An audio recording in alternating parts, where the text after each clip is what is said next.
los que nos ven y los que tal vez nos vean después de que se acabe este video. Estamos súper felices de recibirles en esta mesa. Somos del equipo de prácticas contrahegemónicas. Está aquí Bradley Hilger, yo soy Ana Carrillo y tenemos hoy unos invitados muy especiales que ya les vamos a presentar despuesito. Pero bueno, primero contarles a nuestros invitados también que gentilmente nos acompañan, que habíamos pensado este año en prácticas contrahegemónicas en la coyuntura de la pandemia, ¿no? En un principio parecía un sueño de ciencia ficción y luego se volvió en una pesadilla que nos trajo de recuerdo esa larga memoria, nuestra larga memoria de precarización, de explotación, de colonialidad, ¿no? Entonces, en ese contexto pensamos qué sentido podría tener ahora hacer un prácticas contrahegemónicas y nuestro sentido en este momento sería pensar el futuro a partir de varias experiencias organizativas, de varias experiencias personales también a veces. Y en esa coyuntura nos pusimos a darle la vuelta acerca de esta mesa. Luego les vamos a decir que tiene algunas fallas, pero sí es importante para nosotros pensar que en ese largo pasado colonial hay unos invisibilizados, unos que no están excluidos, sino incluidos en condiciones subalternizadas. Y por eso planificamos esta mesa para hablar sobre qué va a pasar después de esa larga lucha de los 500 años de resistencia, cómo vemos el futuro desde esa pluralidad. Entonces, está aquí Bradley Hilger, me va a acompañar para presentar a las personas con las que vamos a conversar ahora. Gracias, Anita. Sí, realmente estamos bien emocionados con el grupo de invitados e invitadas que tenemos para hoy. Estamos de lujo con ustedes. Muchas gracias por acompañarnos. Voy a dar una breve presentación de cada uno. Estamos con Armando Muyulema, educador y activista por los derechos de los pueblos, por los derechos de los pueblos indígenas. Es oriundo del sur andino ecuatoriano, ha realizado estudios de licenciatura en educación, lingüística andina y antropología cultural. Obtuvo una maestría en estudios culturales en la Universidad Andina Simón Bolívar, sede de Quito, para luego continuar estudios doctorales en la Universidad de Pittsburgh. Ha enseñado en varias universidades en Ecuador, incluyendo en la maestría dentro de nuestra Universidad de las Artes, y en América Latina. Actualmente enseña en la Universidad de Wisconsin-Madison. Estamos también con Galo Plaza, guayaquileño híbrido, sociólogo de inclinación marxista, egresado de la maestría de Economía con mención en Desarrollo Rural, militante en las áreas comunales de la provincia de Guayas y colaborador y promotor sociocultural con varias organizaciones de base y activistas. Es ex docente de Sociología Rural y ex director de planificación de las juntas parroquiales de Guayas desde octubre del 2019. Estamos también con Leonidas Isa, dirigente indígena ecuatoriano de nacionalidad quichua panceleo. En 2016 fue elegido presidente del movimiento indígena y campesino Cotopaxi. Es ingeniero en medio ambiente por la Universidad Técnica de Cotopaxi. Isa junto a Jaime Vargas lideraron las manifestaciones de octubre de 2019 por parte de la Confederación de Nacionalidades Indígenas contra las medidas económicas del gobierno de Lenín Moreno. Y finalmente estamos con Juana Carol Frances Bon, Juanita, cofundadora del colectivo Mujeres de Asfalto. Es activista social en temas de derechos humanos, es feminista, asesora legislativa en la Asamblea Nacional del Ecuador y consultora en temas de protección, trata y tráfico de personas, movilidad humana y otros. En el 2018 recibió el reconocimiento como defensora de los derechos de las mujeres por el gobierno de Canadá. En el 2019 recibe el reconocimiento como organización social en Ecuador por la labor realizada en 7 provincias del país para el fortalecimiento de los derechos de las mujeres. Premio Valdivia.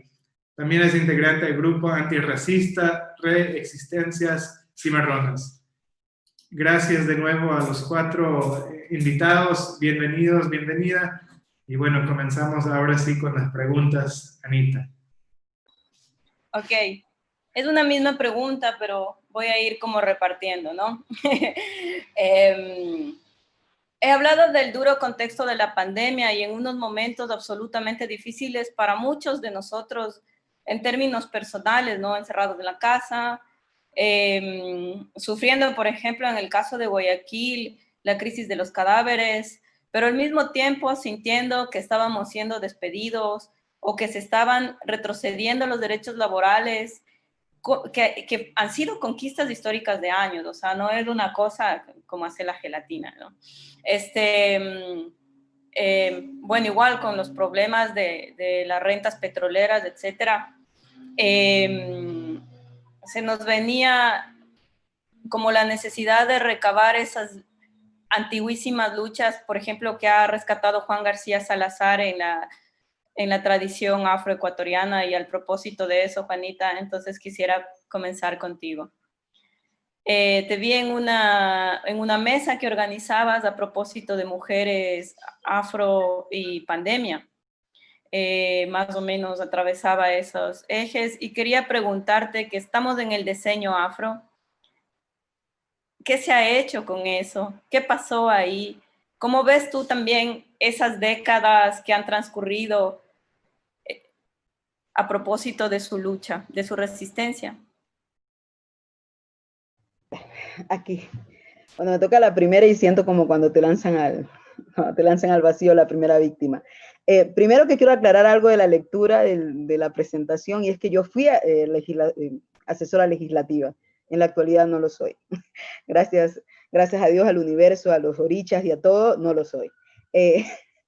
Una de las cosas principales que quisiera aclarar alrededor del tema del decenio es que siempre va a ser poco, ¿no? El tema de justicia y reparación es un proceso de reexistencia política constante, y no es como una cuestión que se puede analizar con simplemente 10 años. Tanto así que yo creo que tenemos el aprendizaje de lo que también fue el decenio de la comunidad indígena y todo lo que pasó también en ese mismo proceso.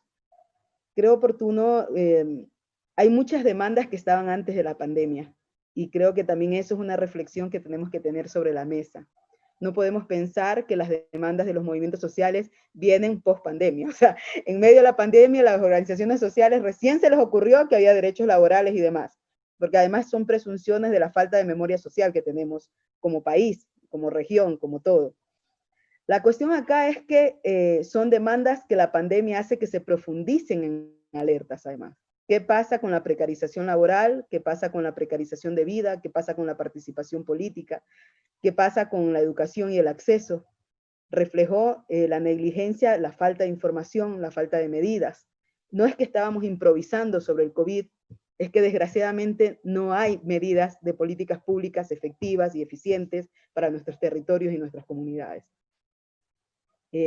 Y justamente ahora que hablas del decenio, se me viene uno de los casos de una de las compañeras justamente en Guayaquil, que su hermano muere, y cuando ella llama vía telefónica le dicen, pero es negro y está tosiendo, o sea que va a resistir. Así también de inhumana y con falta de empatía ha sido el reconocer las necesidades de las comunidades desde una realidad. Las periferias están ahí, y lo que ha hecho es como remarcar, y yo siempre pongo un ejercicio, y es, ¿cómo te piensas una emergencia sanitaria cuando te militarizan tus comunidades? Yo soy de Esmeraldas, de más al norte, de la comuna de Río Santiago, Cayapas, pero por situaciones de la vida siempre estoy moviéndome. Y cada vez que veía los videos de lo que estaba pasando, ¿quiénes eran esos cuerpos que además eran violentados? Eran cuerpos negros, cuerpos indígenas, cuerpos racializados. Y eso no es accidental. Es porque el Estado, el gobierno, su maquinaria de sistema, es una maquinaria de sistema racista, es una maquinaria de sistema machista, no tiene un ejercicio. Y si uno tiene un ejercicio prohumano, ¿no? Que es también algo que cómo lo transformas o cómo lo pasas a lo sistémico, cómo transformas el hacer de la política pública algo que sea más de sujeto de derechos. Y ahí vuelvo al decenio. ¿Cómo tú puedes hablar de un decenio afrodescendiente? ¿Cómo hablas de justicia y reparación? ¿Cómo hablas de políticas? ¿Cómo puedes ¿Cómo podemos hablar de exigibilidad de derechos cuando tienes toda una infraestructura o toda una política que tiene un aparataje económico para decirte y para desnaturalizarte como ser humano? Porque entre menos negro eres más aceptable para el sistema. Entre menos te identifiques como de pueblos y nacionalidades, eres más aceptable. Entonces la desnaturalización de la persona está, la desnaturalización del ser está, y las medidas además no están hechas, pensadas las estrategias para atender a esa población.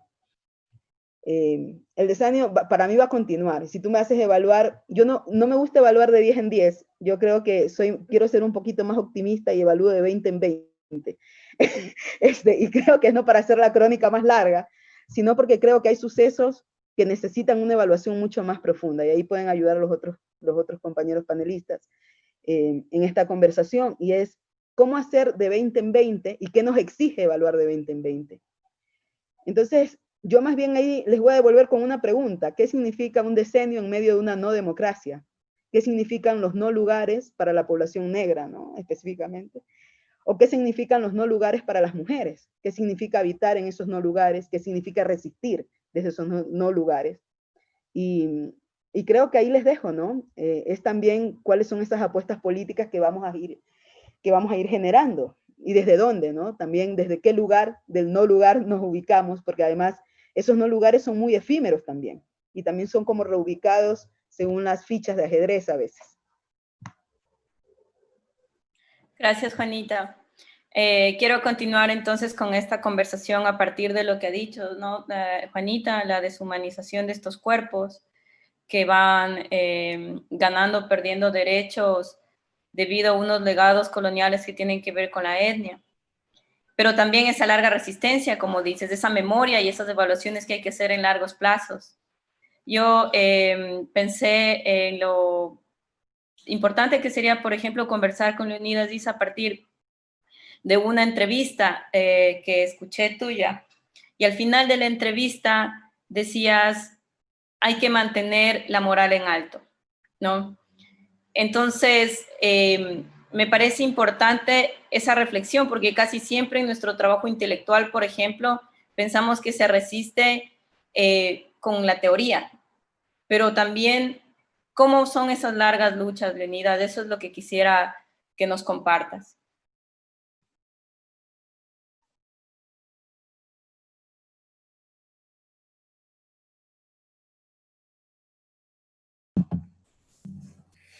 Buenas noches, un saludo cordial a todos. De verdad me siento muy honrado de participar con este panel muy importante. Sí, efectivamente, los pueblos indígenas tenemos una historia de más de 520 años, en donde en cada proceso de lucha se ha ido acumulando nuestra fuerza espiritual, moral, ética, la que ha permitido realmente seguir siendo sujetos que en un determinado momento de tiempo histórico no éramos considerados sujetos de transformación, sujetos, ni siquiera seres humanos, ¿no? Y yo creo que a partir de aquello, las luchas de ahora realmente son luchas que han sido el acumulado histórico de nuestras organizaciones, de nuestros taitas, nuestros abuelos, pero a la vez también pretende con esa fuerza moral, con esa fuerza de lucha, con esa fuerza organizativa, realmente transformar esta sociedad. Y ahí yo creo que hay dos elementos importantes que, si bien es cierto, tenemos un Estado altamente colonial, racial y racialista, eso mismo ha permitido sostener, en este caso, el tipo de sociedad que ahora enfrentamos, ¿no? A partir de aquello, los pueblos indígenas, en lugar de quedar subsumidos en esa realidad, lógicamente hemos hecho que la lucha sea el único instrumento. Aquí de pronto se habla mucho también de la resistencia. Sí, la resistencia como una forma de lucha, pero también si es que miramos desde otro lado, la resistencia puede ser también eso lo que pasó en 1990. Muy bien, salimos con toda la fuerza pretendiendo cambiar la realidad de nuestra sociedad, de nuestras comunidades, pero también quedamos asimilados, cooptados por un Estado que en este caso sus bases fundantes, las repúblicas de 1810, lógicamente levantaron sobre una estructura social blanco-mestiza, y que eso ha vuelto como una cuestión casi difícil de transformarla, ¿no? Y en ese sentido, el movimiento indígena, ahora discutimos, el que el Estado haya aceptado que los pueblos indígenas tenemos presencia, tenemos territorio, tenemos nuestra capacidad organizativa, no podemos quedar en la asimilación, en este caso del Estado, sino por el contrario, deben darse nuevas formas, eso realmente pueda transformar. Por ello he hecho yo una valoración de los últimos 30 años de levantamiento indígena, ha permitido pragmatizar, mejor dicho, ha permitido tener dentro de la Constitución, dentro de las leyes, los derechos declarados. Pero si vamos a la práctica, efectivamente eso no está en la práctica. ¿Qué necesitamos ahora? El esfuerzo no solo de los sectores indígenas o de nuestros hermanos afros o de los cholos, de los montubios. No, creemos que debe ser un esfuerzo de la sociedad para que eso lo que está declarado por lucha popular debe pragmatizar en el día a día. En ese sentido va a significar también la apuesta, lo que realmente en el mes de octubre significó, ¿no? En el mes de octubre se dieron dos cosas bien importantes. Uno, enfrentamos, realmente permitió evidenciar quiénes de los sectores de la sociedad ecuatoriana son los que han garantizado históricamente, incluso transmisión por transmisión de sus generaciones, de sus familias, para garantizar el tema del racismo. Entonces enfrentamos con una cruda realidad. Por un lado, los sectores populares diciendo o manifestando lo que realmente somos los ecuatorianos, mestizos, cholos, montubios, blancos, ¿no es cierto? Los que estamos en el campo popular, lógicamente practicando lo que está siendo desechado por un cierto sector de la política. Por ejemplo, la minga, la solidaridad, el ayudar, todos estos elementos que realmente es nuestra identidad ecuatoriana, y que ahí no está juzgando únicamente este accionar, digamos, de los pueblos indígenas, sino realmente esto está prácticamente en el resto de la sociedad. Pero en ese proceso también hemos evidenciado que hay un sector de la sociedad que es altamente racista, racialista, y son como los referentes nacionales, que esto ha permitido realmente que se mantenga ese status quo para que sigan gobernando esta cierta clase política, ¿no?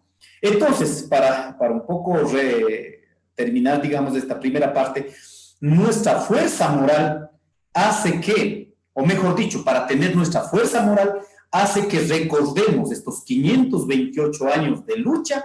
Realmente no es para quedar en el dolor, no es para quedar de pronto en la venganza, que muchas veces dicen, oiga, pero ya hay que olvidar los 500 años.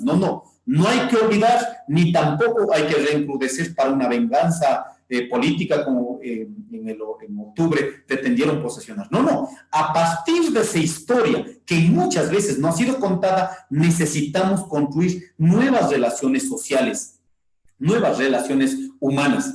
Y si es que vamos a profundizar este debate, realmente la interculturalidad tiene muchos límites. La plurinacionalidad, la interculturalidad tiene que mirar estas realidades estructurales en la sociedad, porque si no también se habla bonito de la interculturalidad, miramos que respetamos en la diferencia, pero vamos a ver las condiciones reales en las que enfrentamos en términos económicos, en términos materiales. Pues por eso hemos dicho, se discute mucho dentro del movimiento indígena. Hemos avanzado mucho en la discusión del tipo de la institucionalidad del Estado, que es el tema de la plurinacionalidad. Pero hay que discutir, en este caso a profundidad, la estructura sobre la que levantó este Estado supuestamente, que es plurinacional e interculturalidad. Estos conceptos que han sido construidos con la lucha, ahora más que nunca hay que profundizar el debate, donde efectivamente permita mirar en términos sociales, estructurales, la cultura, la identidad, ¿realmente está siendo respetada?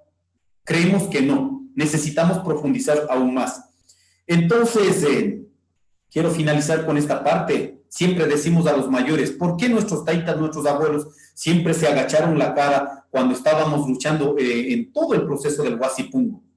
Los mayores dicen, oigan, nosotros luchamos porque lo mejor que tiene esta civilización se debía guardar en el corazón, entonces tuvimos que ponernos así.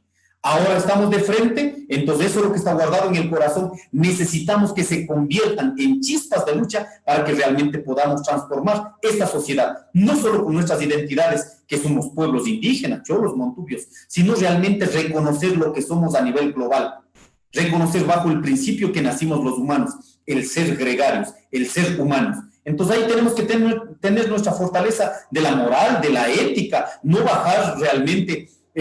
no bajar nuestra fortaleza de lucha, incluso cuando tenemos límites en términos de conducción, en términos físicos, hay que sacar la fuerza desde la moral, la fuerza desde la voluntad, y a partir de estos tópicos necesitamos realmente transformar esta sociedad. Y ahí invito a mi estimada primera ponente que hizo, necesitamos mirarnos lo que somos.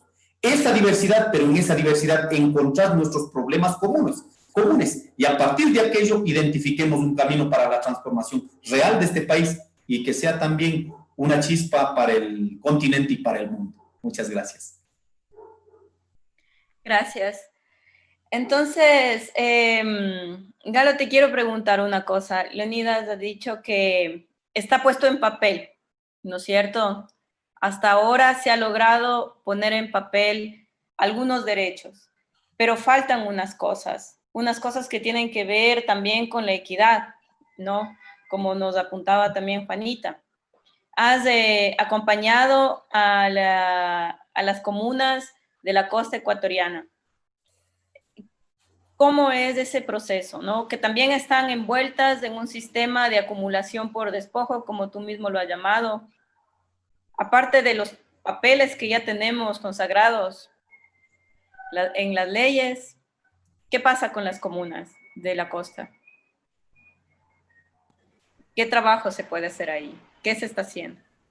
Buenas noches a todas, todos. Gracias también a la UARTES por este espacio, ¿no?, que era necesario para Guayaquil, ¿no? Primero, saludar, ¿no?, a la compañera Juanita, a Leo Isa, ¿no?, también por estar compartiendo este espacio con Armando, ¿no?, que he escuchado toda su trayectoria, Anita, Bradley.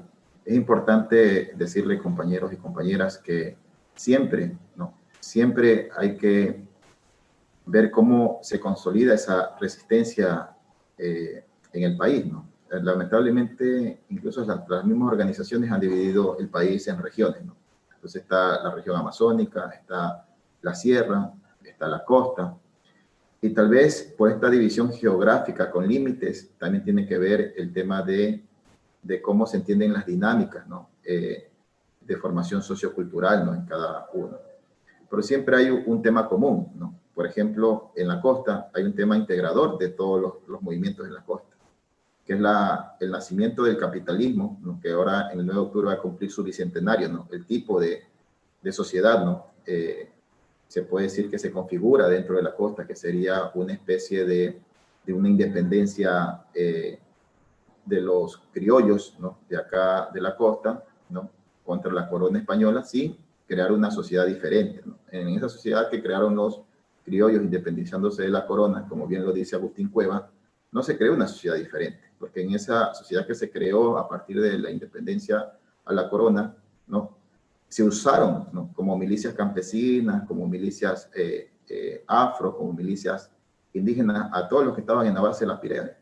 Eran los no seres, como decía Juanita, ¿no?, eran los no seres, los que deberían de luchar y morir, pero no se iban a constituir como parte de los beneficios de la lucha de independentista. Entonces tenemos ahí una independencia que no crea una sociedad diferente, y instituciones diferentes para la gente y los pobladores que vivían en el Ecuador. Entonces ahí arriba están los criollos.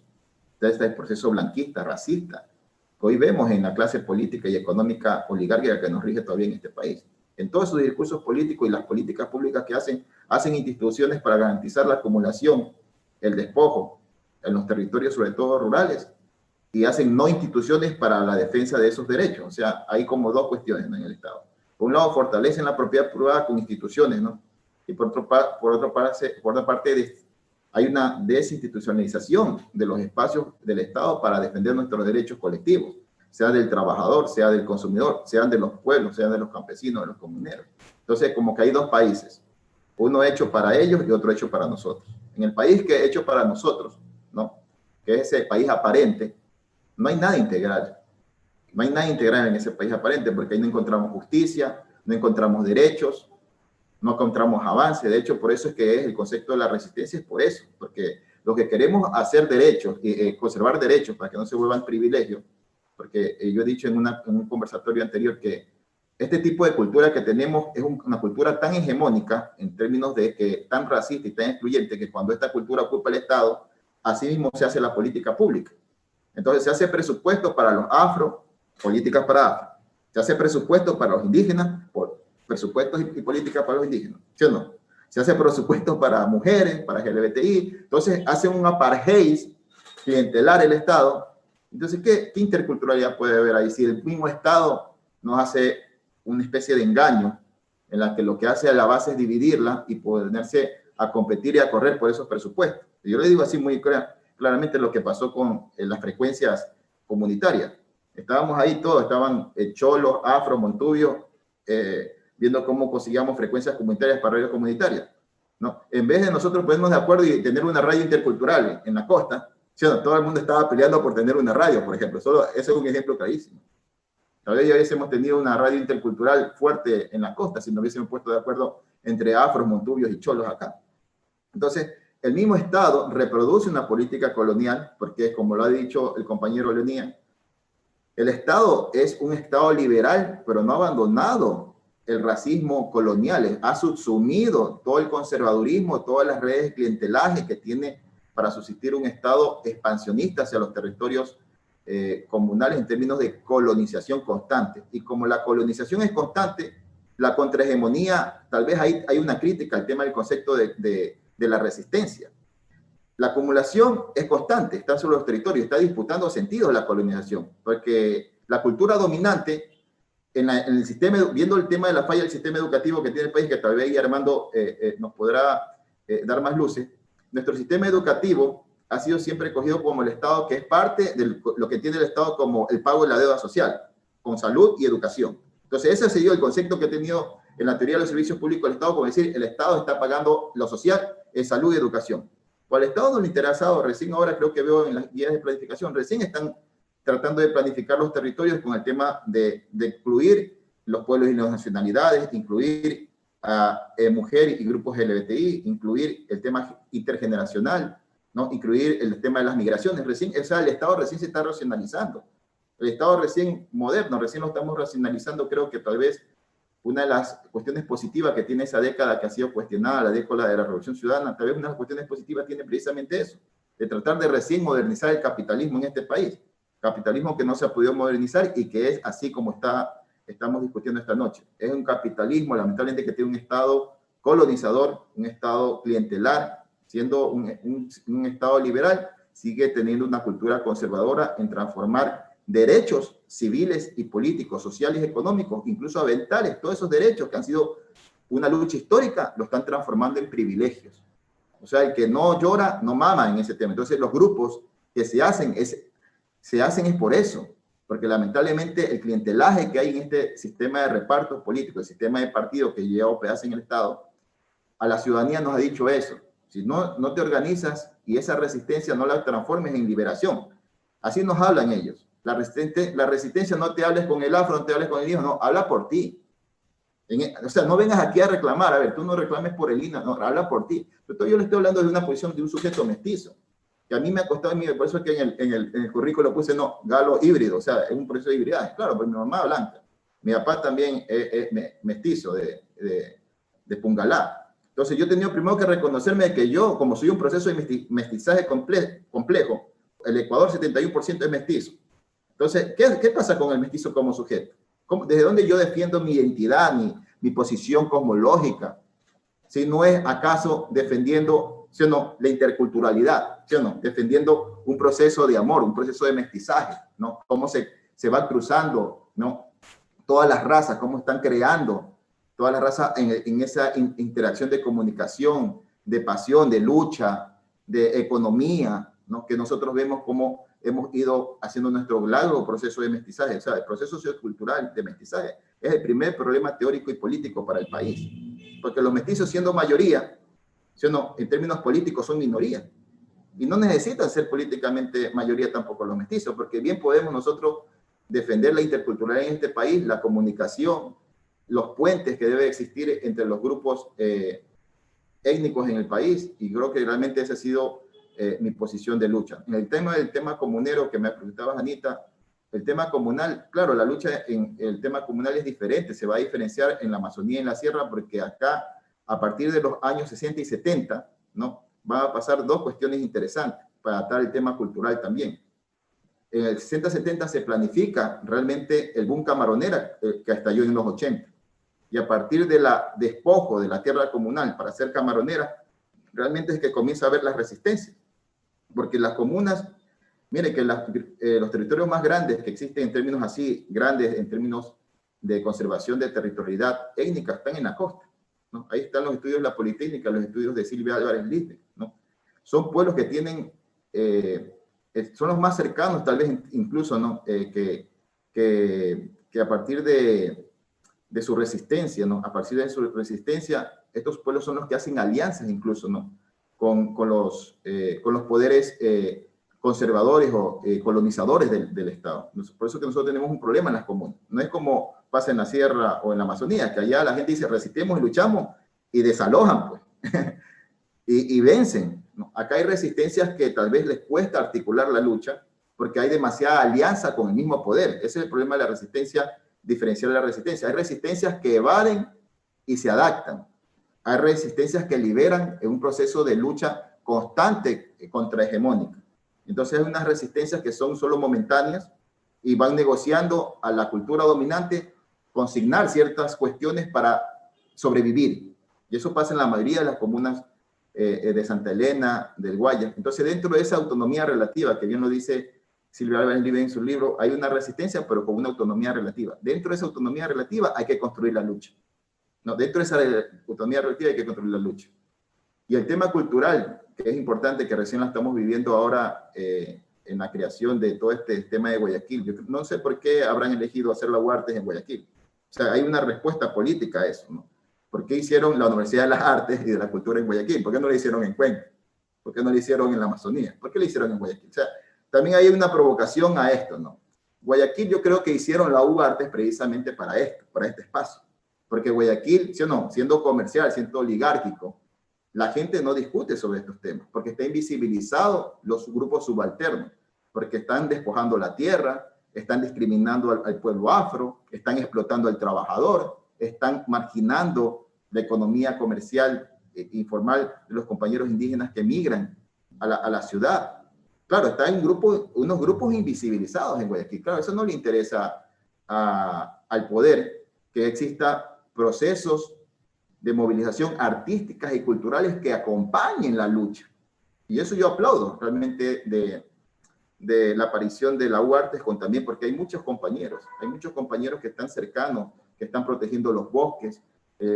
Nosotros articulamos la lucha comunal, por ejemplo, con el tema artístico, cuando, no sé, Ana, tú tuviste muy cerca cómo las luchas que estamos librando en el Golfo, en la isla Puná, del tema comunal. Nosotros no necesitamos solo luchar con el tema de la economía política, porque si a la economía política, la lucha de los recursos, de los manglares, del agua, de la organización del comunero para que luche por los medios de producción y tener unificada con su fuerza de trabajo, no nos acompaña la creación y la recuperación de la historia de lucha del pueblo, no pasa nada. Y eso pasó cuando el compañero Tony Balseca se lo invitó e hicimos junto con él la gestión del proyecto del cacique Tumbalá, porque nuestro pueblo necesita reavivar todos los íconos de lucha que ha tenido el territorio.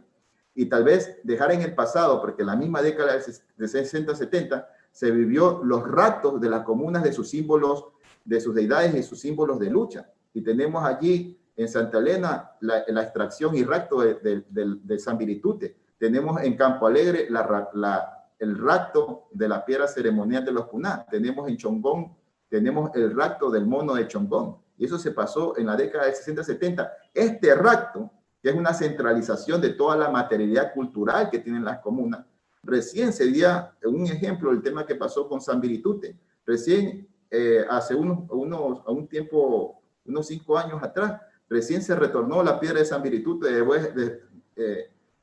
cuando fue aquí en Guayaquil maltratada esa piedra, la gente no entendía aquí en Guayaquil qué era eso. Por allá en la comunidad sí entendían qué era eso. Acá en Guayaquil la pusieron en la calle y esa piedra está grafiteada y hasta meada en Guayaquil. Así más o menos es la relación entre cuando uno secuestra de la ruralidad algo, lo pone en la centralidad y acá no se crea el sentido. Acá desaparece el sentido y las piedras ceremoniales de los Punae siguen en el municipio de Guayaquil y no se le han retornado a... el único caso de una resistencia así, que fue así firme, fue la de la comuna Chongón, que si bien le raptaron el mono de Chongón, que es una piedra, ellos raptaron al santo de San Jerónimo de la iglesia. Hicieron un intercambio. Devuelven ustedes al mono, nosotros le devolvemos al santo, más o menos así.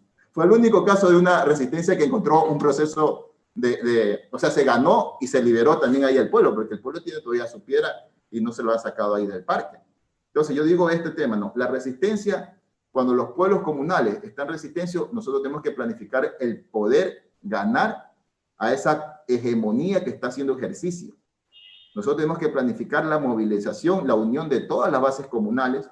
Lamentablemente las federaciones ahí nos están debiendo porque lamentablemente la mayoría de las federaciones, tanto la FEDECONCE, la Federación de Punae, la Federación en Mantas, como el capitalismo está tan cerca, ellos están negociando demasiado el tema de las alianzas para expandir el capitalismo hacia las comunas. Se necesita hacer un frente, como nosotros estamos tratando de lograr con la parroquia El Morro y ciertas comunidades de la parroquia Punae, hacer un frente contra el tráfico de tierra, porque hay un tema que nos une, o sea que en las comunas hay bastantes compañeros afro, hay bastantes compañeros manaba.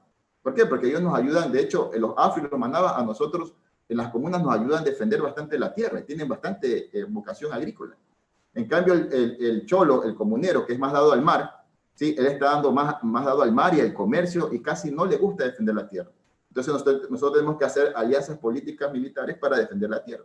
Entonces, este tema, eso es interculturalidad para mí. O sea, decir, compañero afro, ahí está la comuna, le da 1 hectárea de tierra para que coseche con su familia. Compañero indígena, ahí está 1 hectárea, compañero. O sea, para mí eso es lo real. La economía política acá ha sido vaciada de lo sociocultural también. Yo creo que también hay que volver a retomar una economía política a lo cultural, ¿no? Como pasó con el tema del cacique Tumbalá. Entonces ahí yo dejo estas cuestiones ahí flotando, ¿no?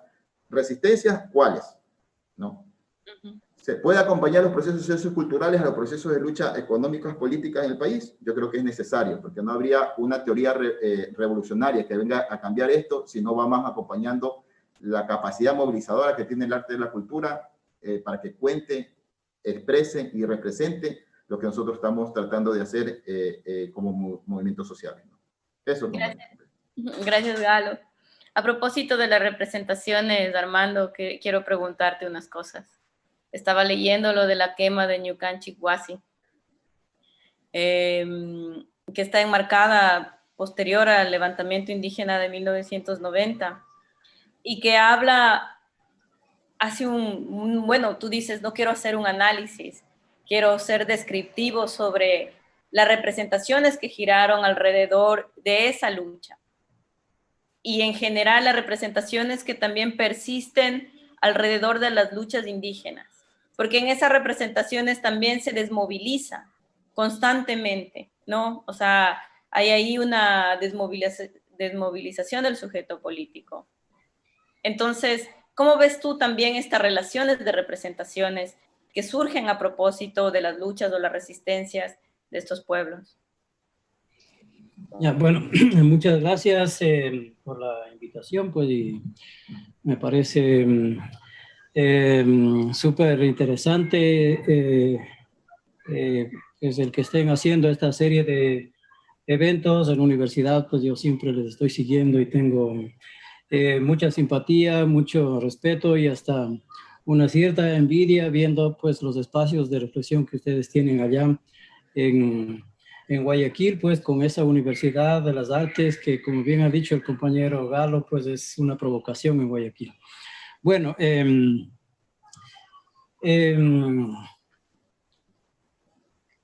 un poco sobre cómo escribí esa tesis, ¿no? Yo tenía pensado otro tema para escribir esa tesis, fue la tesis de maestría en la andina.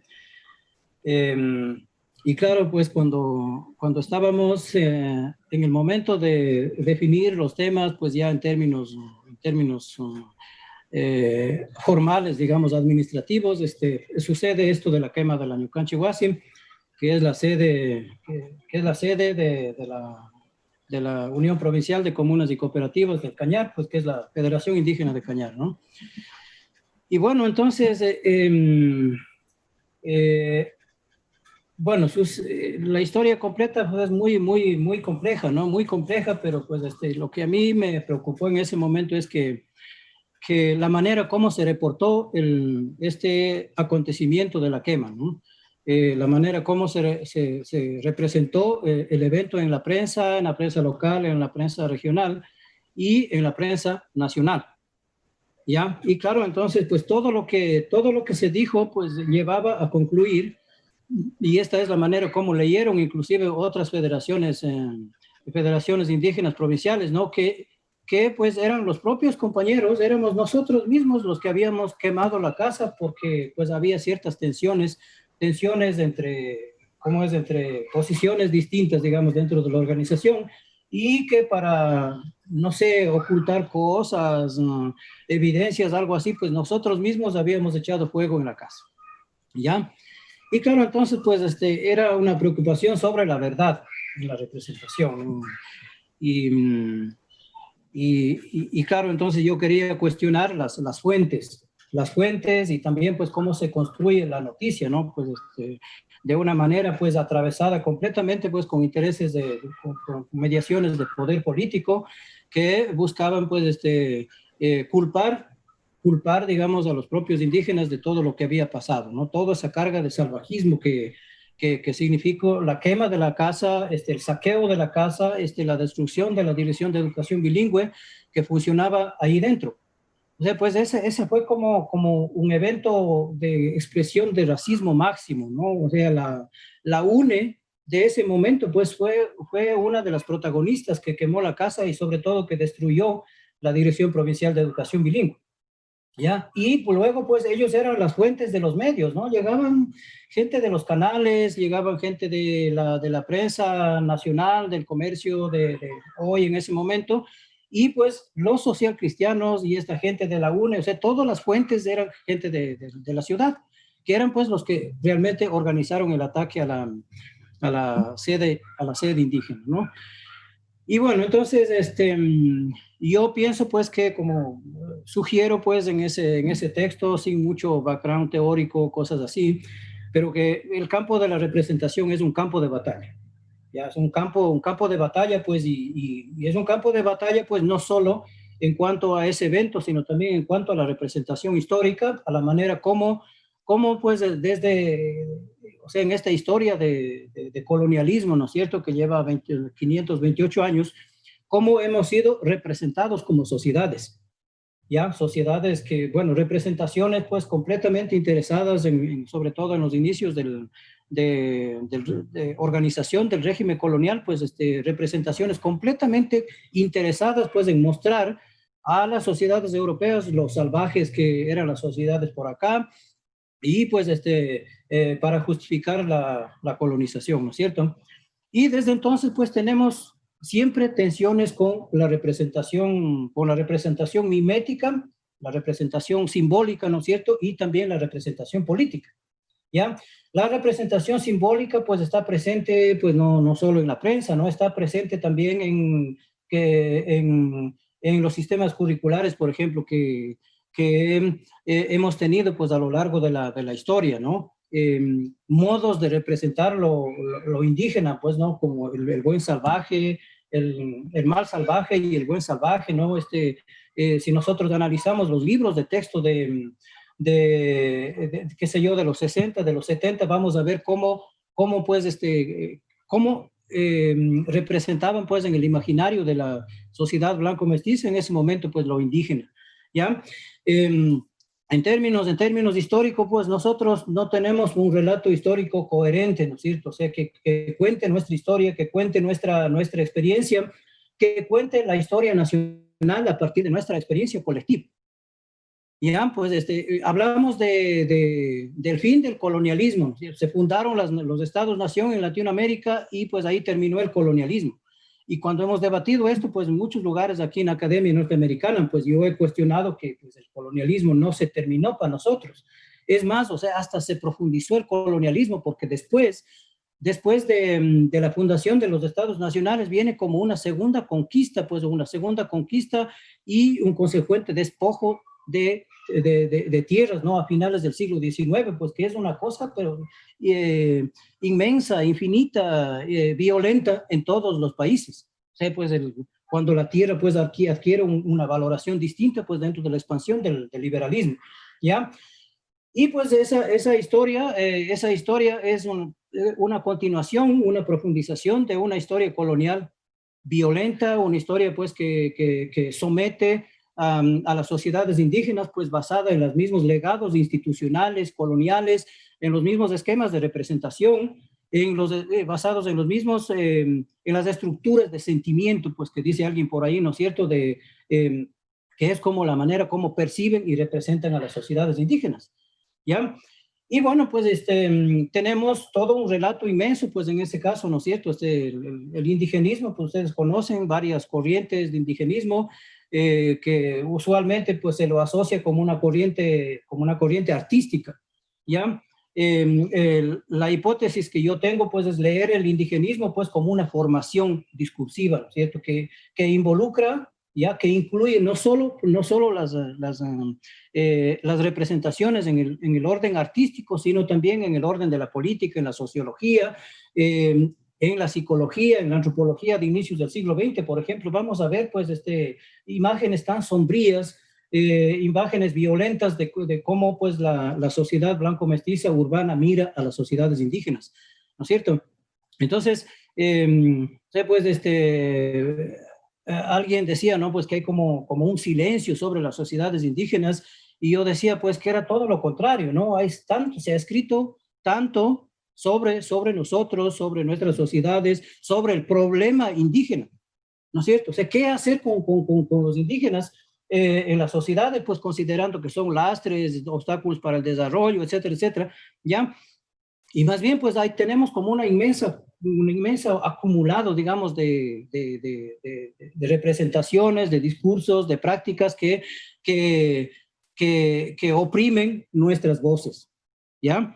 Y por eso, pues, el levantamiento del 90, pues, en términos de representación política y de representación simbólica, fue, pues, una ruptura fundamental, ¿no es cierto?, que obligó a pensar de otra manera a la sociedad, que nos permitió pues una irrupción en el presente, que bueno, pues yo soy más grandecito que Leonidas, ¿no es cierto?, ya más mayor. Pues yo recuerdo que en las escuelas mostraban mapas de representación de las sociedades indígenas como tribus del pasado, ¿no es cierto? Y ahí señalaban pues, aquí estaban los Cañaris, aquí estaba la tribu de los Puruán, por acá los Panzaleos, así, ¿no? Pero como tribus del pasado, ¿ya? Y pues nosotros estábamos hablando quichua por ahí jugando así, ¿no? Pero el 90 pues significó una irrupción en el presente, ¿no es cierto? Una ruptura de esa linealidad de la historia nacional, pues, o de la biografía nacional, pues que es la historia, lo que se llama historia patria, ¿no es cierto? Es la biografía de la nación, donde nosotros estamos solo como pasado, como raíz, con un valor simbólico, pero completamente negados como sujetos políticos, ¿ya? Y bueno, pues ahora pues en el presente pues tenemos que lidiar tanto con esa representación pues en el orden simbólico, pero también con la representación política, ¿no es cierto?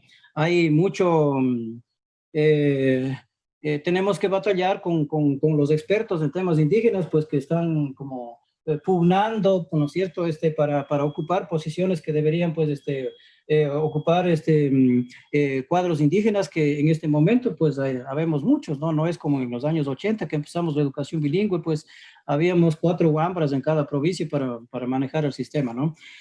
Bueno, entonces eso podría decir pues en cuanto a la representación, ¿no? Pues resumiendo, pues es un terreno de combate, ¿no? Es un terreno de combate pues ¿cómo diríamos? Para registrar nuestra experiencia colectiva, pues, y mostrar, digamos, que la historia nacional, pues, es una historia de violencia contra las sociedades indígenas. y pues en términos políticos, pues ya pues una lucha material, digamos, en el campo de las, no solo de la representación simbólica, sino también pues de la gestión de la economía, de las formas de habitar, de las formas de convivencia, y de la forma de reproducción de la vida, ¿no es cierto? Hay una cosa que quisiera decir, ¿no es cierto?, sobre, bueno, relacionado con esto de la representación, que es la manera como entendemos la cultura. ¿Ya? O sea, pues nosotros nos hemos habituado tanto a entender la cultura como un campo separado de lo económico, separado de lo político, ya como un campo especializado, pues que nos hace pensar más en el entretenimiento, la fiesta, la presentación de teatro, qué sé yo, estas cosas, ¿no? Pero como que no tiene nada que ver con la reproducción y el sustento de la vida, ¿ya? Pero pues etimológicamente, yendo al origen del concepto, pues la cultura tiene una relación muy estrecha con cultivar, es decir, cultivar la tierra, cultivar las prácticas, cultivar las formas que permiten sostener la reproducción de la vida, pues como sociedad. Y pues en este sentido, pues también tiene mucha relación con el cuidado, ¿no es cierto? El cuidado, o sea, ¿para qué uno cultiva? Pues, o sea, para la reproducción de la vida, para cuidar, pues, cuidarnos entre nosotros. Y en ese caso, pues, o sea, en el mundo andino, pues hay esta institución que está por ahí, que a flor de labios para nosotros, ¿no es cierto?, que es la minga. La minga, pues, todo el mundo presenta como trabajo colectivo. Y hagamos la minga de Quito y todo el mundo sale a limpiar Quito, ¿no es cierto? Y lo que asoma en la pantalla es el trabajo colectivo. Pero cuando vamos al sentido propio de la palabra, ¿no es cierto?, minga quiere decir cuidar al otro, hacerse cargo del otro, ¿no es cierto? Y pues en algunos lugares, cuando uno llega a la casa, pues uno, ¿qué dice al dueño de casa? Minga chihuahua, y se dice. ¿Qué dice? Pues hazte cargo de mí, cuídame. Eso estamos diciendo cuando llegamos a la casa de alguien. Y claro, pues el anfitrión, la anfitriona se desespera, pues invita un poquito de comidita, un mote, una chicha, alguna cosa, porque pues está cuidando del huésped momentáneo de la casa, ¿no es cierto? Entonces, cuando hacemos una minga, ¿no es cierto?, con la concurrencia de varias personas, también estamos haciendo ese trabajo de cuidarnos unos a otros, ¿ya? ¿Ya? Entonces, pues esto dentro del concepto de lo pluricultural, de lo pluriétnico, de la manera como se ha representado o se ha representado pues cartográficamente, sociológicamente los pueblos indígenas, pues la minga pues es una cosa que es respetable dentro de esa isla de los quichuas. Bueno, que practiquen nomás la minga, pues está muy bien, ese es el multiculturalismo, que practiquen nomás. Pero este principio nosotros podemos expandirlo, o sea, para pensar un nuevo orden urbano, ¿no es cierto? Ahorita que estamos muertos de miedo, encerrados por la pandemia y todo, ¿no? Que hemos sentido como nunca la amenaza de perder la vida. Cuando hemos visto pues, partir personas que estaban bien hasta hace unos días y pues se fueron, ¿no es cierto? Entonces nunca hemos sentido tanto temor, ¿ya? Y entonces, ¿cómo pensamos lo solidario? ¿Cómo pensamos cómo diríamos, la formación de un sujeto solidario más que un sujeto étnico? Que ahorita estamos en la batalla de lo étnico, lo pluriétnico. A ver, el mega shuar, el mega quichua, el mega afro, el mega no sé cuántito. ¿Cómo pensar el sujeto solidario justamente para tender esos puentes entre nosotros, pues, y ofrecer lo bueno que tenemos, ¿no es cierto? Entonces, tenemos problemas también en la representación, en la manera como el discurso en las ciencias humanas y en las ciencias sociales, pues, hemos sido como reajustados teóricamente, pues, para entender el Estado plurinacional. Antes teníamos un mapa plano, ¿no es cierto? Ahora tenemos un mapa con unas bolitas así, unos círculos indicando dónde están los quichuas, los shuar y no sé cuántito. Y claro, entonces, pues, siguiendo a Marshall Salins, diría, pues, no son islas de historia, islas de cultura donde se debe practicar la minga, donde se practica la fiesta, la cosmovisión, pero cuando sale a Quito, cuando sale a Guayaquil, todo eso se quedó atrás. Podemos pensar posibilidades de repensar, pues de repensarnos comunitariamente, pues en espacios urbanos. O sea, ¿por qué renunciar al espacio urbano como un espacio de construcción colectiva? ¿no es cierto? ¿Cómo llevamos la minga a la ciudad? Y pues pensamos otras formas de organizar ahí. ¿Cómo pensamos en influir pues en la manera como se organiza las ciudades, ¿no? Cómo se organiza, cómo pensar en un nuevo urbanismo que propicie pues una relación de convivencia más estrecha. ¿Qué es lo que hay en la comunidad? O sea, siempre estamos pensando que la comunidad es como ontológicamente el lugar de lo comunitario, de la minga y cosas así. Pero la gente se está moviendo, pues, y no podemos evitar esas cosas, ¿no es cierto? Se puede reproducir, digamos, los valores, ¿no es cierto?, los principios que existen en la comunidad, en la ciudad, para construir comunidad en la ciudad. Yo creo que, pues, hay que pensar esas cosas, ¿no es cierto? Y bueno, pues eso de cuidarse unos a otros, pues eso me parece súper interesante. Veo que está entrando fuerte en el discurso feminista, sobre todo, ¿no?, como economía del cuidado. Hay también, yo tengo conocimiento que en otras partes del mundo también están como repensando la economía, no como, como la acumulación de dinero, sino más bien como la economía del cuidado, ¿no? Como cuidarse unos a otros. Ya cuidar el entorno, cuidar las formas de convivencia, pensar una nueva forma de habitar y ocupar los espacios. Bueno, eso quisiera decir pues ahorita, para no extenderme mucho. Ya creo que me extendí demasiado. No, muchas gracias, Armando. Ya que hemos terminado con una primera ronda de intervenciones, bueno, agradezco a los ponentes, agradezco al público que nos está viendo en Facebook. Les recuerdo que pueden poner sus preguntas ahí.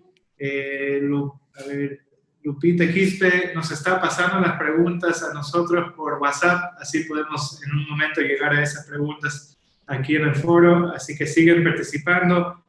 Y voy a pedir a los ponentes que nos aflojemos, que se atrevan a interrumpir, que tratemos de fomentar más ese formato de diálogo lo más natural que se pueda a través de las pantallas, ¿no?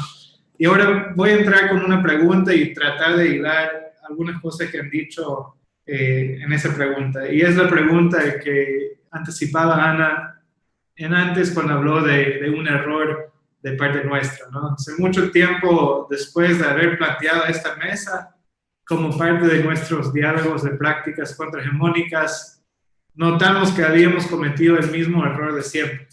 En lugar de hacer de la interculturalidad un eje transversal, volvimos a separar las cosas y destinar una mesa donde la gente de las consideradas minorías étnicas habla entre ellos, marcando como siempre dos esferas. Reconocemos primero nuestro error y les pedimos disculpas, pero de ahí les queremos preguntar, ¿cómo sortear desde sus perspectivas los caminos de la convivencia, lo que mencionó Armando? ¿Qué reclamamos? La interculturalidad, la plurinacionalidad del Estado, ¿qué debe ser la lucha? Y con esa pregunta quiero atar eso a la noción de contrahegemonía, porque de cierta forma en cada intervención hablaron de eso, y bueno, ese nombre que hemos puesto a esa serie de webinars. Entonces, quisiera explicar qué queríamos decir nosotros con contrahegemonía y ser lo más breve posible, ¿no? Y nos basamos en la teoría política de Ernesto Laclau y Chantal Mouffe, porque ellos distinguen entre subordinación y opresión. So, por ejemplo, Armando hablaba de eso también. Decía, lo que pasa es que viene una formación discursiva, en ese caso exterior, y hace que se entiende ahora una subordinación que antes era naturalizada, se entiende ahora como opresión. O también pasa lo opuesto, ¿no? Armando hablaba del caso del indigenismo, que más bien planteaba una opresión como una subordinación, algo que se puede naturalizar y dejar ahí. Pero cuando se entiende como opresión, eso permite que empezamos a dibujar líneas de equivalencia, que permite a través del arte y otras formas trazar nodos articulatorios, y de ahí formamos bloques históricos que mueven y que modifiquen el sentido común. Y esa es lo que hace la hegemonía, pero cuando va en el sentido opuesto es lo que se llama la contrahegemonía. Entonces, esa contrahegemonía se necesita necesariamente de esas articulaciones. O sea, de ley tiene que haber articulaciones con personas que no forman parte de un grupo particular. Esos son los nodos articulatorios. Y un poco nuestra pregunta va en ese sentido. O sea, ¿cómo llevarnos a la convivencia, qué tipo de nodos articulatorios necesitamos en ese momento, justamente para hacer las políticas públicas concretas de las cuales habla Juanita, cómo podemos movernos hacia un sentido de común de esa idea de cultura como producción de vida, del cuidado. Antes yo hablé de la necesidad de tal vez transformar la universidad en universidad palenquera. También podríamos hablar de la Minga como modelo universitario, pero para realizar todo eso habría que modificar el sentido común, habría que articularnos con grupos diferentes. Entonces, ¿cómo hacemos ese trabajo? Y voy a dejar esa para que intervenga el primero o la primera que quiera intervenir. Desde sus perspectivas, ¿cómo podemos articular esas luchas? ¿Cómo sortear desde sus perspectivas los caminos de la convivencia y la diferencia? Yo quiero, ¿en unidas? Te paso, no, tranquilo.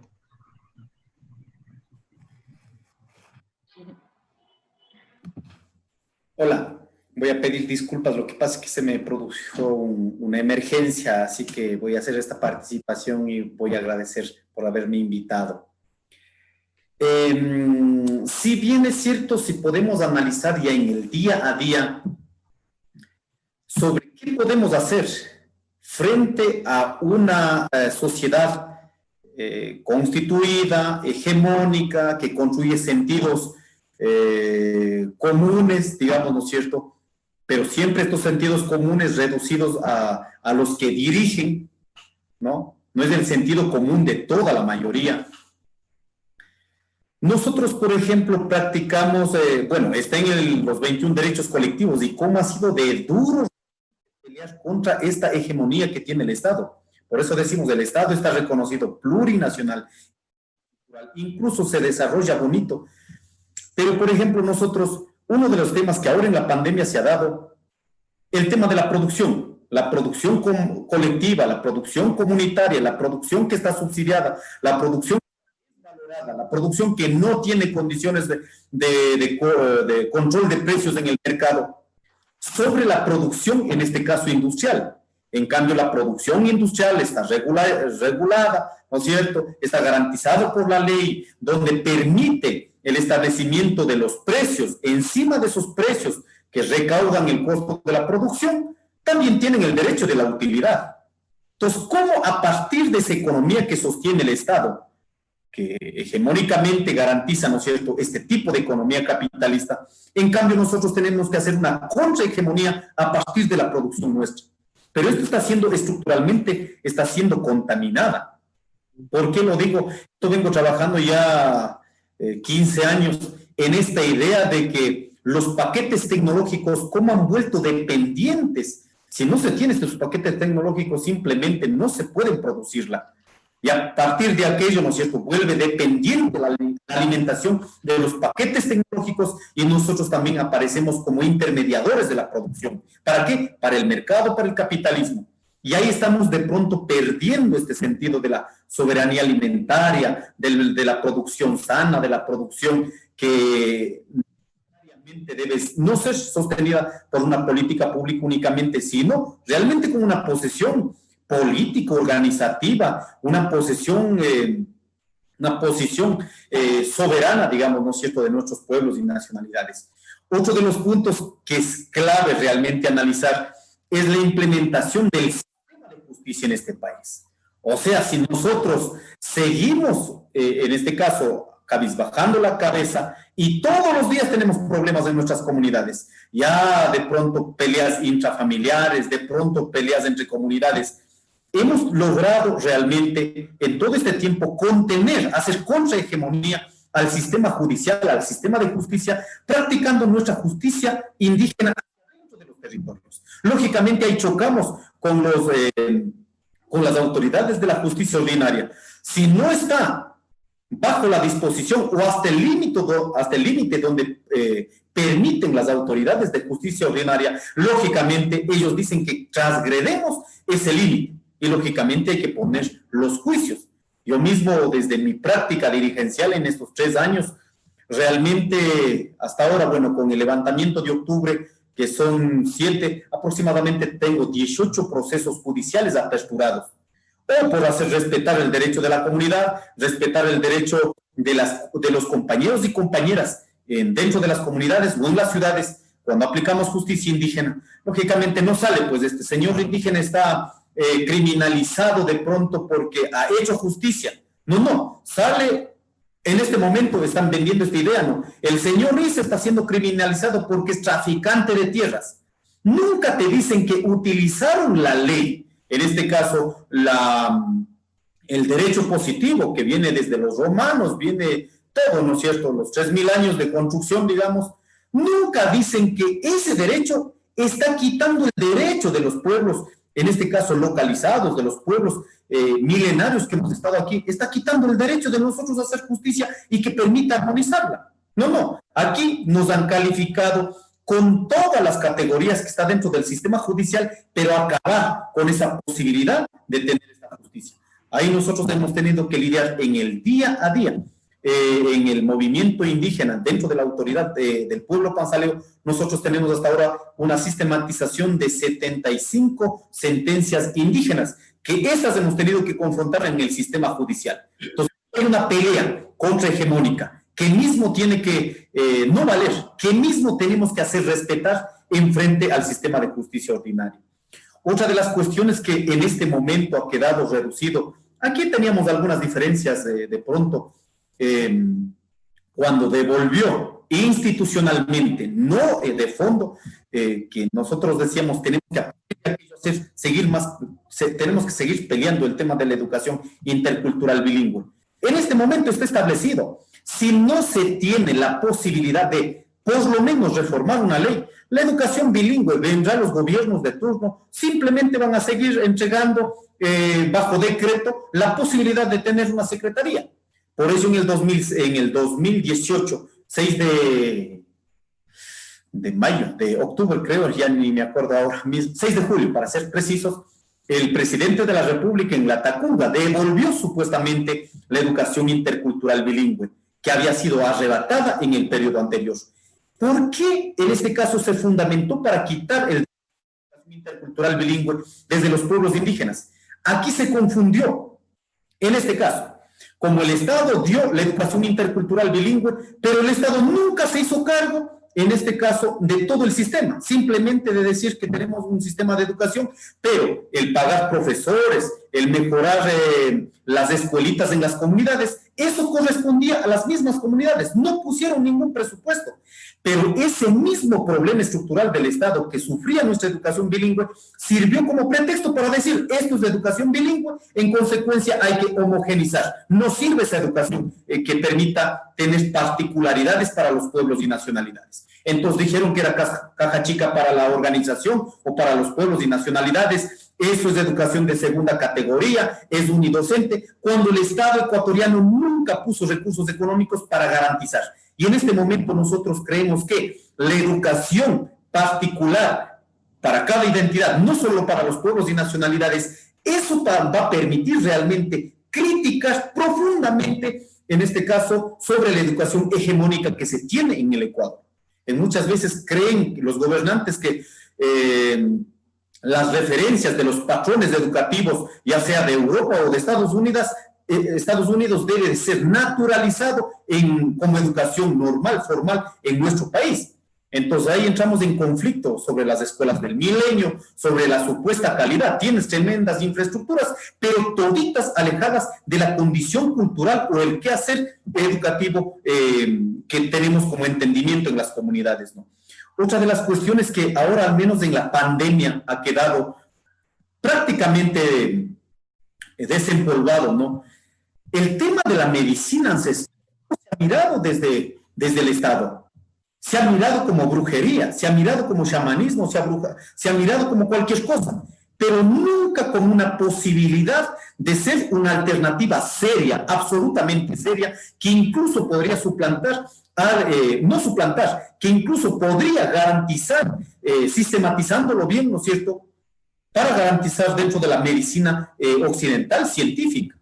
Es así que ahora mismo el enfrentar el coronavirus de verdad ha sido la sistematización de las formas de medicina en cada comunidad, en cada territorio, la que ha permitido, en este caso, enfrentar esta pandemia. Entonces, ahí estamos enfrentando desde nuestra realidad, desde nuestros saberes, estamos enfrentando a la hegemonía, que en este momento la sociedad más o menos estamos esperando cuando producen las farmacéuticas, las empresas de la medicina, ¿no es cierto?, esperando que salga un medicamento. En cambio, nosotros hemos dicho, se debe garantizar, lógicamente, no es una cura, pero ha garantizado enormemente, en este caso en el sistema de salud, por parte de los pueblos y nacionalidades, ha sido un aporte enorme al sistema de salud pública. Y otra de las cuestiones que ahora está en boga, y esto en el mes de octubre realmente quedó demostrado, el tema de la comunicación comunitaria. El tema de la comunicación comunitaria como un ente que permite entender toda la realidad de nuestras estructuras comunitarias y eso botar hacia afuera de lo que está, en este caso, mintiendo, digamos, los medios de comunicación masiva. Por ello, los medios alternativos, al menos ahora, ha sido una contrahegemonía absolutamente importante para discutir los sentidos, incluso de la comunicación en el país. Si no, hemos estado esperando únicamente de lo que dice los medios masivos de comunicación, sean privados o públicos, y nosotros hemos tenido que allanar a esas verdades. Pero en este momento creemos que la comunicación alternativa ha hecho un papel fundamental contrahegemónica a los sentidos establecidos que han posesionado, ¿no? Y finalmente, mis estimados compañeros, en todo este caminar, el papel fundamental de los dirigentes, de las autoridades, que incluso ahora ha irrumpido como una posibilidad electoral. Entonces salen todos los epítetos, salen toda la carga racial, que no se olviden, ¿no es cierto?, esta clase política, que en alguna entrevista yo tuve la oportunidad de estar con un asambleísta que dijo que la madre patria, la república, nos había regalado millones de hectáreas a los pueblos indígenas.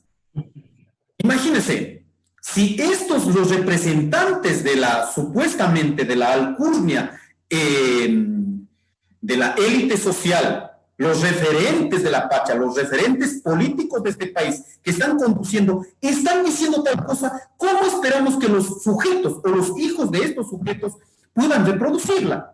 Absolutamente van a reproducir con este sentido del racismo. O hay otros políticos que han reducido que el problema del indio, el problema racial, o mejor dicho, se han justificado a partir de ver un indio bueno y un indio malo. Entonces el indio malo es el que coge palos, el que es vandálico, el que es, ¿no es cierto? Y el indio bueno es el que agacha la cabeza, el que está dispuesto a aceptar la normalidad, la que han implementado estos, en este caso, los grupos políticos o económicos en este país. Por eso hemos dicho que tiene que transgredir esta realidad del accionar político y no reducir únicamente al tema electoral. Nosotros somos muy críticos que realmente la política como tal, como un medio para disputar sentidos en la toma de decisiones políticas en este país, no puede quedar únicamente reducido en las coyunturas electorales, sino hay que cobrar fuerza en el sentido, en la resignificación de la política que tiene que conducir principalmente a la transformación. Es allí que nosotros también tenemos que ir haciendo nuestras propias limpiezas. En muchas veces ha quedado estas políticas de pensar desde esta diversidad, ha quedado reducido también en los límites de nuestro entendimiento, a veces de los pueblos indígenas, de nuestros compañeros, ¿no? Porque pareciera que cuando hablamos de interculturalidad, eso es de indígenas. Cuando hablamos de plurinacionalidad, eso es de indígenas. Cuando la tarea de esta sociedad diversa es plurinacionalizar todo el Estado, discutiendo todos los sentidos, pero además de eso, el tema de la interculturalidad debe ser transgredir no solo el tema ético, sino profundamente debe ser criticar y transformar la estructura social y económica. Si no hacemos esto, compañeros, siempre van a seguir mirándonos como este racismo blando o el racismo duro también, que algunos autores lo dicen. Nos miran como esto sí es bonito, ¿no? Los otros son malos. En ese sentido, yo creo que tenemos la capacidad de irrumpir en este escenario. Muchas gracias, yo les agradezco, voy a... Muchas gracias, Leo. Tenemos poco tiempo, pero quiero escucharle a Juanita lo que nos iba a contar. Esta es una conversación de horas, la verdad, con todos. Y yo más bien quería como que recoger algunas cosas, y porque además me interpelaba mucho cuando también estaban hablando de otros temas. Empezar primero porque el sistema, o sea, cuando hablamos de democracia, hablamos de una democracia despersonalizada políticamente, no solo a nivel de Ecuador, sino a nivel regional. Y si no quiero ser tan exagerada y decir a nivel global, pero cuando hablamos de que qué tan importante es recoger la memoria del territorio, o qué tan importante es tener identidad en los procesos políticos, no es una cosa para minimizar, ¿eh? Yo creo que hay que politizar el discurso, pero también hay que politizar la memoria. Y creo que, por ejemplo, los pueblos, bueno, mi familia es de la comuna de Río Santiago Cayapas, al norte de Esmeraldas, eh, y es una comuna de resistencia constante. La comuna, en realidad, su territorio, su existencia, su ser, el tema de la apreciación de sus mujeres, el tema de cómo además sobreviven y conviven además en medio de circunstancias un poco complejas, es justamente también cosas que cruzan por su resistencia étnica. Y creo que desde ahí para mí es fundamental, no es una cosa para dejarlo sin importancia dentro de la lista. ¿Qué significan las reivindicaciones desde lo étnico para los territorios? Creo que la resistencia desde la memoria es fundamental. No es una cosa que yo pueda decir, ah, no, ya hoy tienes que cruzar por otras líneas para poder encajar. Cuando yo ingresé al espacio de Resistencias Cimarrunas como un espacio antirracista, el primer debate que estaban haciendo era el tema de la supremacía mestiza en el Ecuador. Una cosa en conceptualizar bastante compleja, pero ahí mismo yo les decía, hay que hacer el ejercicio también de hablar de qué significa ser un mestizo en una sociedad ecuatoriana. Y es ser alguien que encaje a las respuestas políticas de un sistema que no te deja ser, y que no te deja ser políticamente. Yo, por ejemplo, convivo en una comunidad indígena donde cuando pasábamos los registros de participación de las actividades, bueno, yo estudié Derecho, entonces cuando me tocaba dar como asesorías, algunas cosas, primero que era la niña nueva, y esta niña nueva, ¿qué va a enseñarnos? Pues, ¿qué nos va a decir? ¿Qué va a decir? Entonces está como esta también esa constante, y además yo soy muy chillada, ¿no? En mi pueblo me dicen, la Juana se ríe de todo, la están matando, le están robando y se está riendo. No entiendo por qué, pero ya es una cuestión de mi personalidad, no puedo cambiarlo. Entonces era una cuestión en que además me veían reír mucho, para ellos era como, oye, esta se está burlando además. Y yo creo que también nuestra revolución es ser felices en una sociedad, y eso también es hacer contrahegemonía a veces, ¿no? ¿Qué significa revolucionar desde el ser felices, desde el ser como tal? Pero bueno, no quiero ir a más de esa filosofía, pero el ejercicio que quería pasar era que cuando pasábamos el registro de participantes en una comunidad, que para mí es una comunidad que además me ha recibido mucho, no se reconocían como indígenas. O sea, aquí en esta comunidad la gente no se reconocía como indígena, pero hacían minga, hablan quichua, hacían millón cosas. Y en algún momento, conversando con una de las guaguas, cuando estábamos construyendo una biblioteca comunitaria acá, ella me dijo, no, pero hay que poner el nombre de la biblioteca en quichua. Yo le digo, pero me dices que eres mestiza, ¿por qué me dices que hay que ponerlo en quichua? O sea, me estás confundiendo. Y les decía yo, pero además que yo no tengo metodología para trabajar con niños. Pero la cuestión es que en ese ejercicio, en ese proceso, la chica me decía, pero es que nos han dicho que es mejor. O sea, ¿te imaginas en el 2020 que una niña de apenas 13 años te diga que es mejor reconocerse como mestiza y negar su identidad? Estamos en crisis muy serias. Y creo que el resistir con identidad significa también ponerle memoria al asunto, ponerle concepto, ¿no? Ponerle cuerpo. Aunque las mujeres en nuestras luchas históricamente, a más del territorio, siempre nos cruza el cuerpo, ¿no? ¿Cómo ponemos el cuerpo? Y eso también es una agenda, no sé qué quiere decir Armando, no sé si me dijo calla o algo quiere decir, o no sé. Pero No, bueno, voy a seguir. Y con lo único que quiero, para que no se me olvide la idea, es también replantear qué significa hacer todo lo contrahegemónico en un sistema que tiene otra agenda política. Y por eso yo insisto con el tema, ¿qué pasa con el discurso político cuando lo votas desde la comunidad, cuando lo votas del territorio, cuando salen desde las mujeres, que además es el área que a mí me apasiona y que creo que ahí me voy a quedar toda la vida? ¿Y qué significa construir esos otros espacios? Y creo que no hay que temerle a la identidad como tal, porque en algún momento sentía cuando Isa o cuando Galo hablaba y decía, es que estamos muy segregados, muy divididos. Hay una deuda histórica y lo mínimo que estamos exigiendo es justicia y reparación. Nadie quiere venganza, ¿no? Pero la cuestión aquí, digo, es lo mínimo porque deberíamos exigir más, además. Y cuando hablamos de reparación, hablamos de todo. Además, la democracia de un país lo define mucho, el sistema político como tal, definen sus sistemas de protección. Si el sistema de protección no está, no resuelve, no contesta, no responde, pues bueno, no sirve. Pero yo creo que esos intentos, cuando decían políticas públicas, presupuestarias y demás, son intentos interesantes. No quiero decir que todos eran malos. Son intentos bastante interesantes, pero no quiero tampoco borrarlos de un plumón. Porque también recordemos que son procesos políticos que necesitan apuestas y agendas de todos y de todas. No solamente de esos grupos. La cuestión es que cuando hablamos de mujeres negras solo queremos topar ciertas cosas y nos ponen exclusivamente en la tarea del cuidado. Entonces, cuando el compañero decía es que ahora las feministas están hablando de la tarea del cuidado, pero yo hablo, hay una economía del cuidado detrás, hay una sostenibilidad, como decía Isa hace un rato, sobre el tema de qué pasa con las respuestas de medicinas ancestrales. Hay un cortometraje que hicimos el año pasado que se llama La Ruta de las Cimarronas, y hay una partera que justamente está hablando sobre qué pasa con ella en el sistema de salud. Ella es el trabajo no pago. Es la mujer que más atiende partos en un pueblo en Río Verde, pero es el trabajo no pago. Y además, ¿cómo sostenemos eso? ¿Cómo es posible que la compañera además viva empobrecida? Que cuando se enferme hay que hacer la vaca para llevarla al médico, pero es la partera de la comunidad.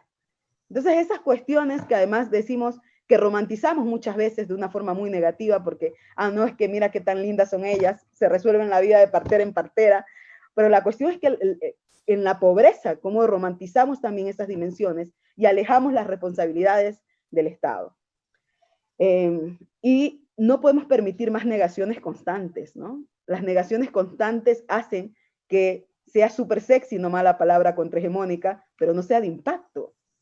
O sea, ¿qué contrahegemónico más sexy es esto, no? Pero la cuestión es cómo hacer que esa palabra tome poder y que el poder además sea asumido también desde las comunidades. Y creo que por ahí también cruza qué rol, no me gusta la palabra rol a veces, cómo nos ubicamos en el espacio también, con qué agenda, con qué exigencias y cómo avanzamos también. Yo creo que la proyección, yo siempre voy a decir, aquí la respuesta es la organización, pero también esa organización no puede estar despersonalizada políticamente. Eso. Muchas gracias. Estamos por concluir esta ronda. Lastimosamente tenemos poquito tiempo cuando está en el formato Ilia, pero no sé si es que Armando, querías decir algo, Galo, para concluir. Ya, sí, yo quería decir algo, ¿no? Así como dos ideas flash o tres, ¿no? Pues cuando yo menciono la economía del cuidado, pues en el discurso de las mujeres, yo no estoy negando que hay una práctica, todo lo contrario, sobre todo en las sociedades andinas, es una práctica que viene de muy lejos, es quizá una de las instituciones más resilientes que dicen ahora, ¿no es cierto?, que se ha transformado y todo, pero sigue ahí, y es una institución pre-incaica incluso, ¿no?, pues uno estudia históricamente, ¿ya? Y la otra cosa las dos cosas quería decir, ¿no es cierto?, sobre la plurinacionalidad. O sea, la plurinacionalidad pues tiene una dimensión utópica. ¿Y cuál es esta dimensión utópica? No es la participación en las estructuras del Estado como está sucediendo ahora, pues tenemos, no sé, un gran número de alcaldes, de prefectos, de concejales y todo eso. Ese es el movimiento de asimilación que cuestionó Leonidas, ¿no es cierto? Y yo creo que esa asimilación pues ha asimilado, ha incorporado, ha incluido varios cuadros del movimiento y ha quitado fuerza política a los discursos, a las propuestas y a las prácticas, ¿no es cierto? Yo veo un gran problema pues en ese proceso de participación electoral porque la maquinaria del Estado se ha comido la plurinacionalidad con estas representaciones dentro de su propia estructura. Pero la dimensión utópica de la plurinacionalidad pues es como decía Sibechik, la dispersión del poder, ¿no es cierto? O sea, y algo mucho más atrevido todavía, o sea, una dispersión de la idea de soberanía, pues que es como la razón de ser del Estado, del concepto mismo de Estado, ¿no es cierto? Si no pensamos en eso con seriedad, por ejemplo, pues no tiene ningún sentido hablar de plurinacionalidad, ¿ya? Cuando hablamos de una autonomía relativa, pues estamos hablando de una distribución del poder, ¿no es cierto?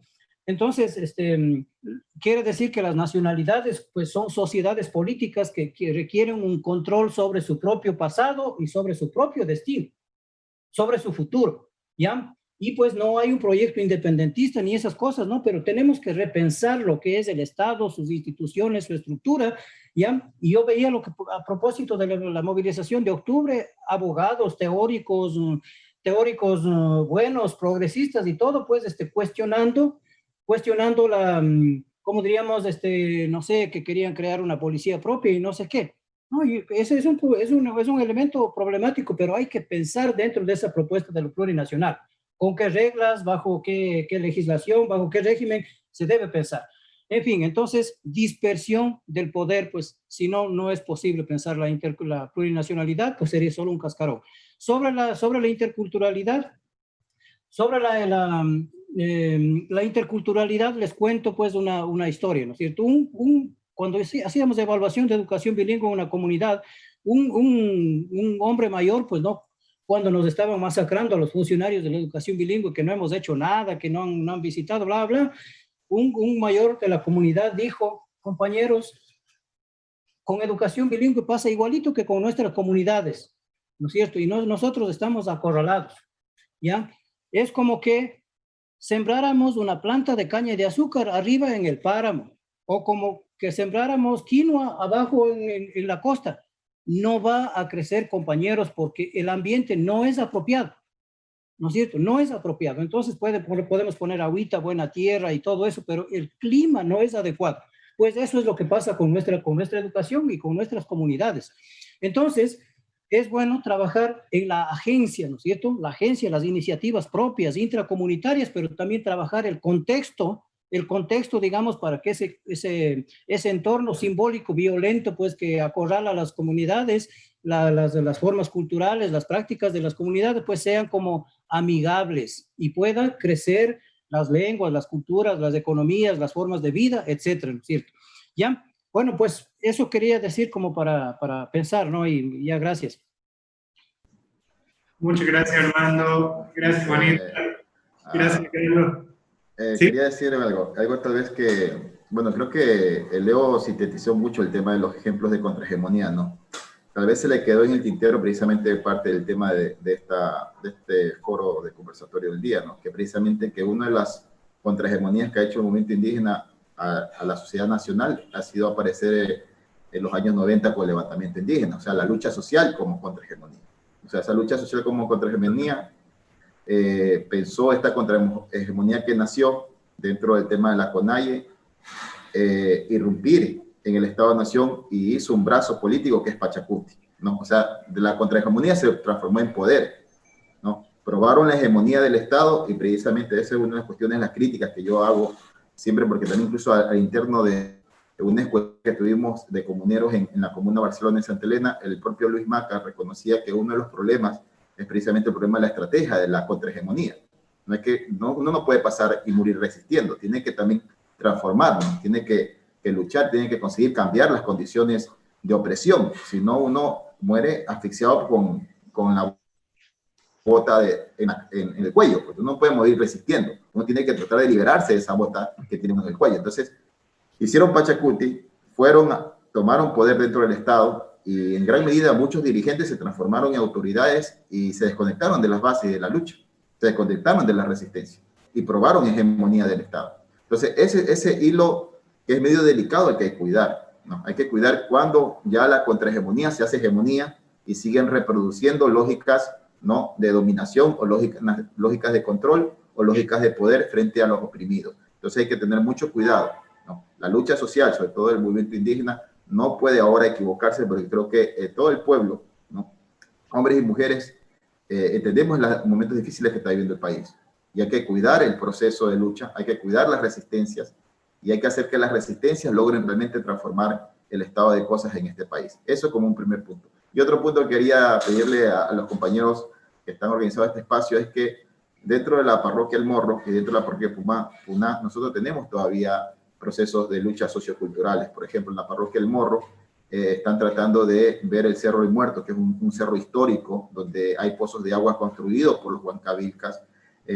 Hay una espiritualidad en ese Cerro del Muerto, lo están transformando en una cantera de venta de material pétreo, con invasiones, o sea, un tema desastroso, ¿no? Lamentablemente porque no hay una ayuda del Instituto de Patrimonio, ahí no hay nada, y por otro lado en Puná, la piedra ceremonial de los Puná está en el municipio de Guayaquil, un municipio que hace puntos ciegos para la memoria histórica de Guayaquil, ¿no? Entonces esa piedra de los Puná tiene que retornar a la isla para ver cómo elevamos la economía turística allá en la isla a partir de que retorne, así como retornó San Viritute a la comuna Zacachún, que retorne también a la comuna Campo Alegre, la pera ceremonial. Yo creo que la UARTE, aparte de ser estos espacios que están interesantísimos, pueden también ayudarnos a hacer gestión cultural, como siempre ha pasado en los territorios donde ha sido posible que también ustedes se vinculen con la comunidad, ¿no?